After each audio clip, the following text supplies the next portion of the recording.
Magandang araw mga kasari-sari, kamusta na po kayo? Kamusta ang inyong mga negosyo? Sana ay nasa mabuti kayong kalagayan. So ngayon, malapit na ang botohan at mahaba din ang weekend kasi yung ating mga kapatid dyan sa Roman Catholic na magse-celebrate ng kanilang November 1, o 'di ba? Bagamat ako ay hindi nagsi-celebrate, pero syempre isa ako sa mga may tindahan na naghahanda din. Ano ba yung pinaghahandaan ko? Dahil mahaba ang weekend, kailangan ding maghanda ang mga may tindahan. Sa mga may tindahan diyan, may mga negosyo, alam na nila yan kung anong klaseng paghahanda ang ginagawa nila. Pero sa mga baguhan pa lang na may tindahan diyan, at sa mga nag-iisip na magkaroon ng tindahan, ito ang isa sa mga pwede ninyong maging guide. Ano ba ang ginagawa ng mga may tindahan kapag mahaba ang weekend?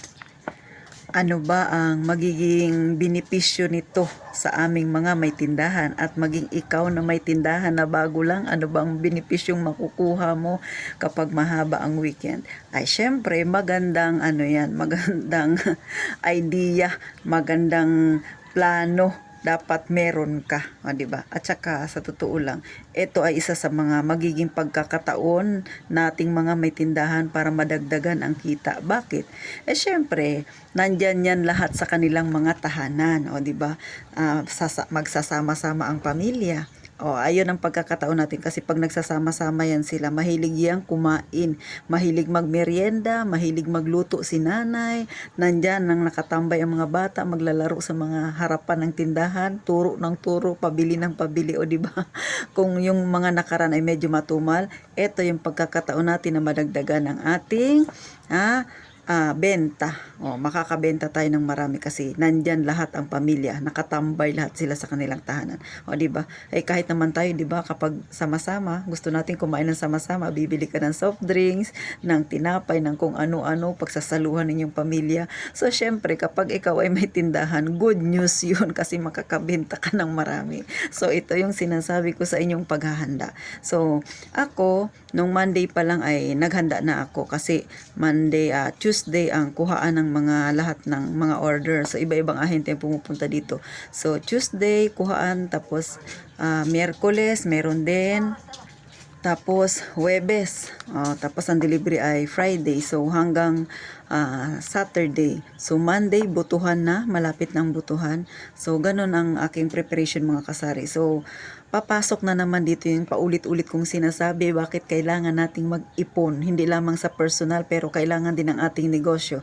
At dahil malapit na nga ang long weekend at nag-iipon na ako, 'di ba, ng aking mga paninda, syempre panibagong puhunan 'yon. Saan ka pa kukuha ng iyong puhunan? Syempre doon din sa ipon mo.